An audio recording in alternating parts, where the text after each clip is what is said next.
सीता माता के बारे में 10 रहस्य महिलाओं को जानना जरूरी।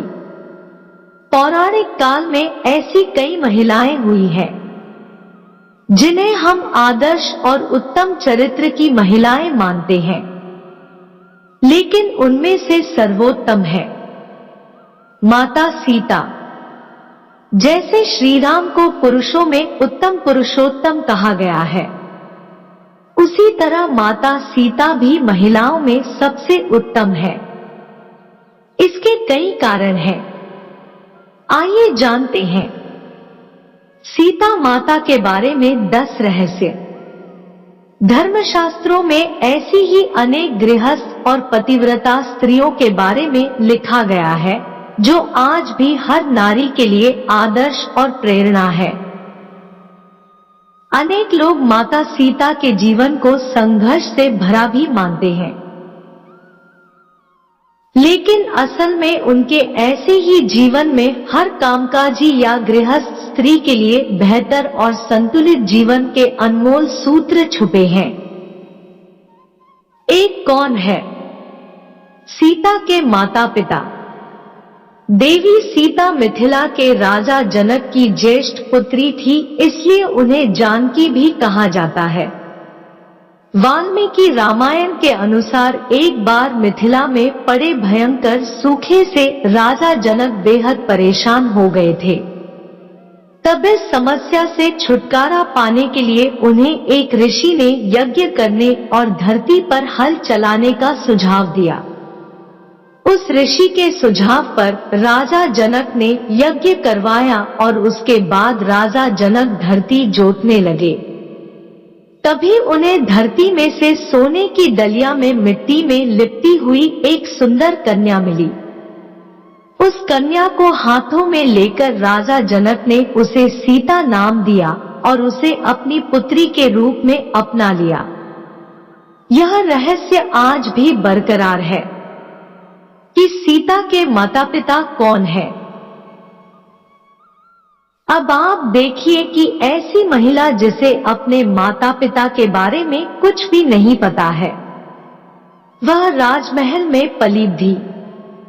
इस देश में ऐसी कई बालिकाएं हैं, जिन्हें उनके माता पिता मंदिर की देहली, अस्पताल के बाहर या कचरे के ढेर पर छोड़कर चले गए हैं। ऐसी बालिकाओं को अनाथ आश्रम में जगह मिलती है, या भाग्यवश वे किसी अच्छे घर की बेटी बन जाती है। लेकिन सैकड़ों ऐसी भी हैं, जो कि सड़क पर अकेली ही भटक रही हैं। उन सभी महिलाओं को माता सीता की ओर देखना चाहिए और हौसला रखना चाहिए। 2 राम सीता का विवाह यदि मन में श्रेष्ठ के चयन की दृढ़ इच्छा है, तो निश्चित ही ऐसा ही होगा। सीता स्वयंवर तो सिर्फ एक नाटक था। असल में सीता ने राम और राम ने सीता को पहले ही चुन लिया था। मार्गशीर्ष अगहन मास की शुक्ल पक्ष की पंचमी को भगवान श्री राम तथा जनक पुत्री जानकी सीता का विवाह हुआ था। तभी से इस पंचमी को विवाह पंचमी पर्व के रूप में मनाया जाता है। निश्चित ही आज के दौर में किसी पुरुष में राम ढूंढना मुश्किल है, लेकिन इतना भी मुश्किल नहीं। एक पत्नीव्रत धर्म का जो पालन करे और 7 वचनों को जो गंभीरता से ले, उसी से विवाह करना चाहिए।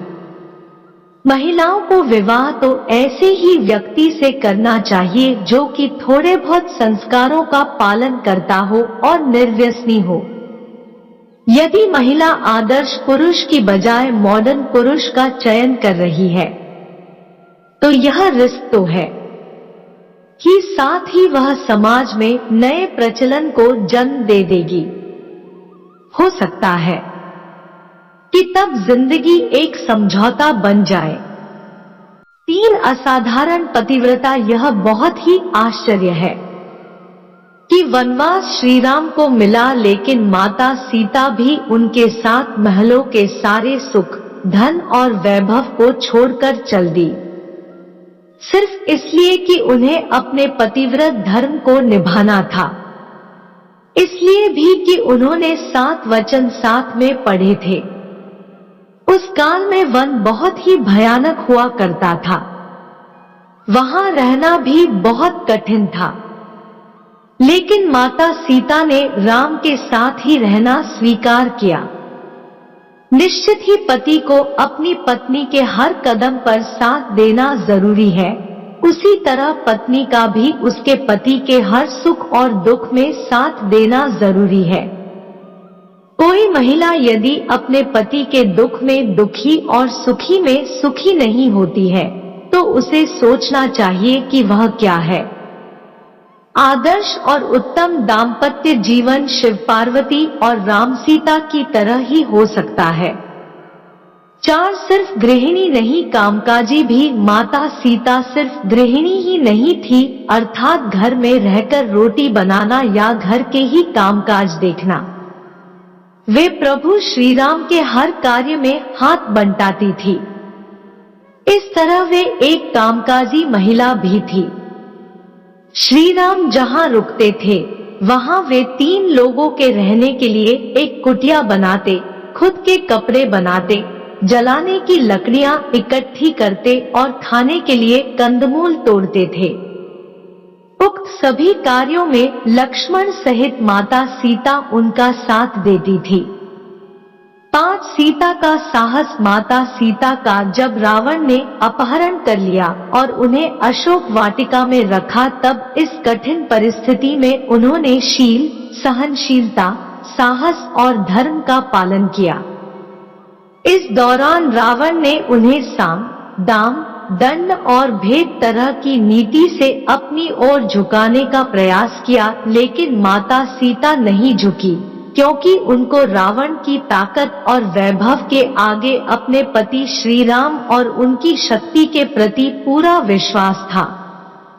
लंकाधिपति रावण ने अपहरण करके 2 वर्ष तक माता सीता को अपनी कैद में रखा था। इस कैद में माता सीता एक वाटिका की गुफा में राक्षसनियों के पहरे में रहती थी।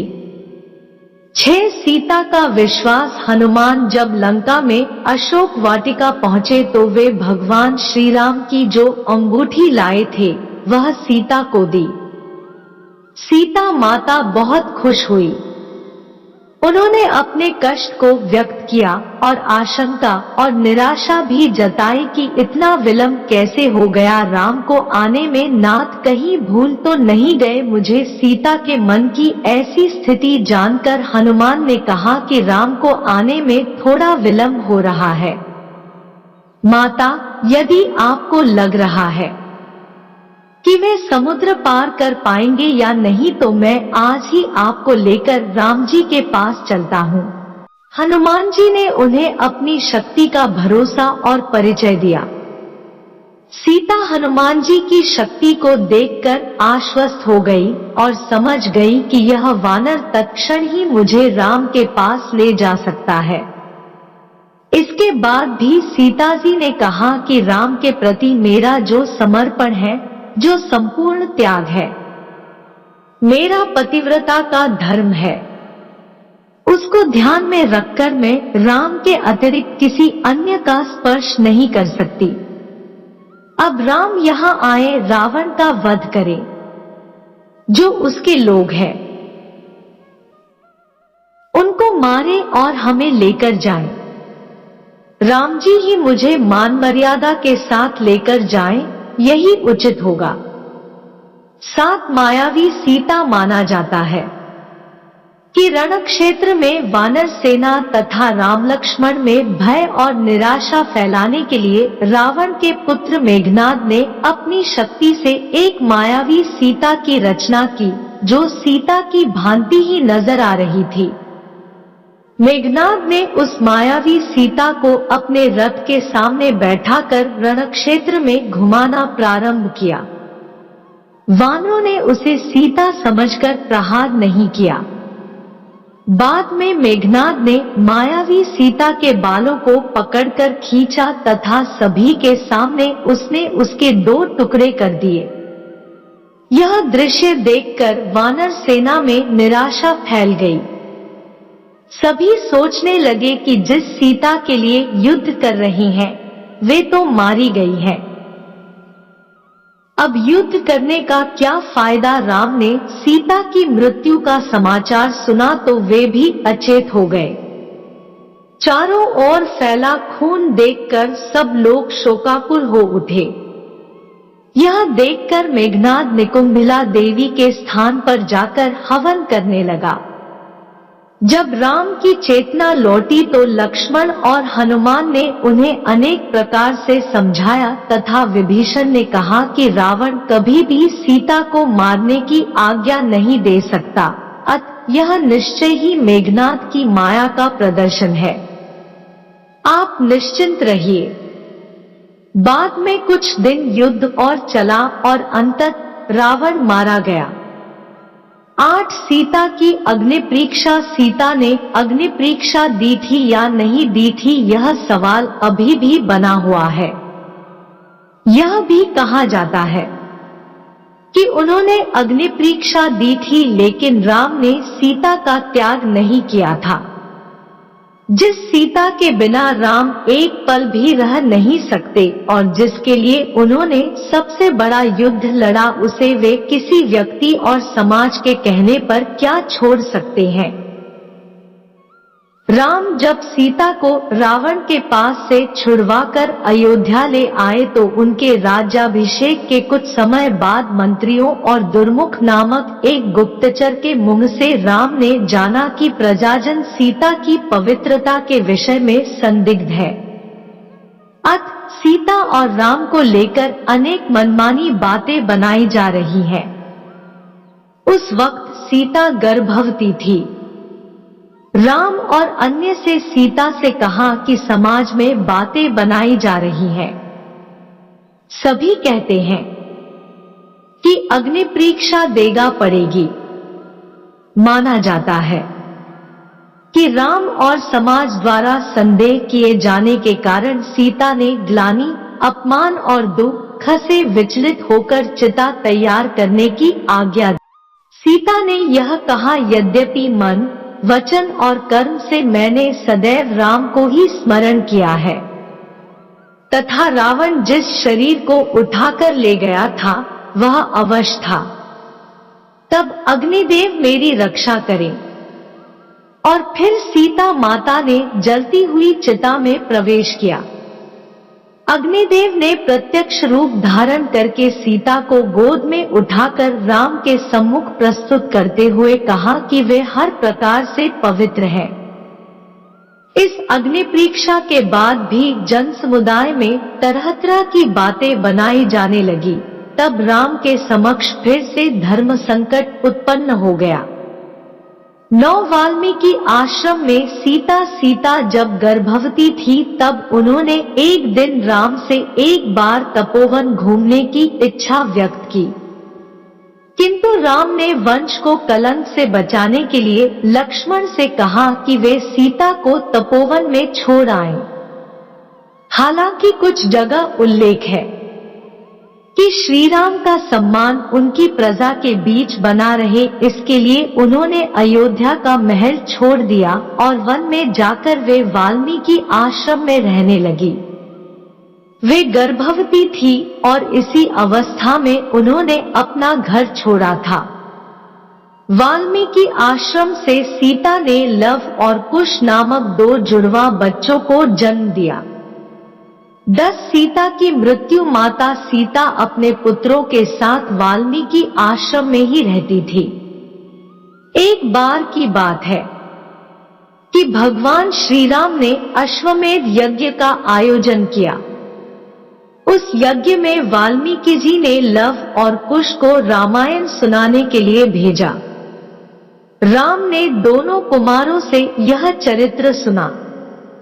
कहते हैं कि प्रतिदिन वे दोनों 20 सर्ग सुनाते थे।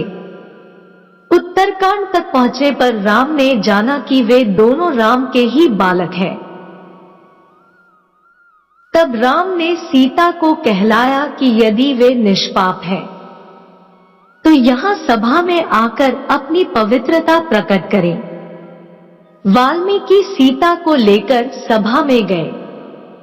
वहां सभा में वशिष्ठ ऋषि भी थे। वशिष्ठ जी ने कहा, हे राम, मैं वरुण का 10वां पुत्र हूँ। जीवन में मैंने कभी झूठ नहीं बोला। ये दोनों तुम्हारे पुत्र हैं।